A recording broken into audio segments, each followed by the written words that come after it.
braucam pie Sijā ķiplokas saimnieka Jāņa, un mēs paskatīsimies, kā iet viņa pamata ražotnē. Palaidīsim sākumā policiju garām, un viņš mums pastāstīs, kā vislabāk audzēt un novākt ķiplokus. Šodien mēs esam ciemos pie viena no labākajiem ķiploku audzētājiem, pie saimnieka Jāņa no uzņēmuma Ķiploks.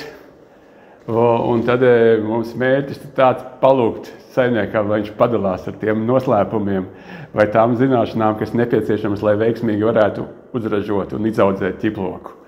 Jāni, vai tu vari padalīties? Ejam.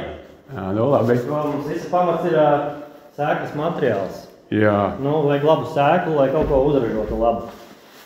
Un kur tu viņu dabūni? Viņi ir ļoti sarežģīti. Viņi ir jāievāc ķiploku ziedi. Jā. Jānovāc, vai ne? Un tad tu viņus sēji, un pēc 2 gadi tu iegūsti to labu sēklas materiālu. 2 gadi, kamēr tu izaug tāds normāls ķiploks? Kamēr tev izaug normāli ķiploku, paiet 2 gadi, jā. Un tad tu viņus stādi iekšā, un tikai tad tu vari tikt pie normālas ražošanas. Skaidrs. Tad, ja man nav tā materiāla, ko tad lai es daru? Tad tu nopērc pirmo tonniņu parastus ķiplokus, iestādi, un pirms viņu novākšanas tu ievāc to sēklu.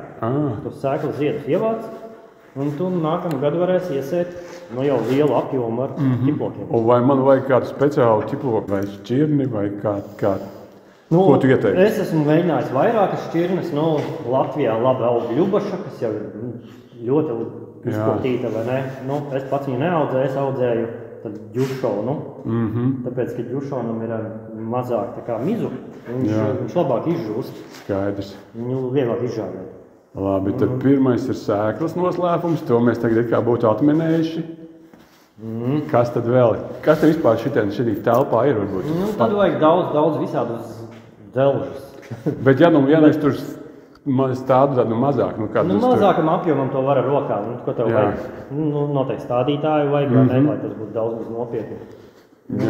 Tad noteikti vajag vagotāju, jo ķiploki ir visu laiku jārušina, lai nebūtu nezāles, lai viņiem saknēm tiktu klāt gaiss. Cik bieži tad rušināšana? Reizi mēnesī, reizi nedēļā?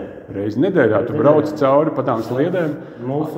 Principā mums aug ķiploki 15 hektāros, vai ne? Un tad viņus 1 dienu nedēļā notiek rušināšana. Kādas vēl noslēpumus tu mums var atklāt? Laicīgi jānovāc ir. Tev ir apmēram nedēļa laika, lai viņus novāktu.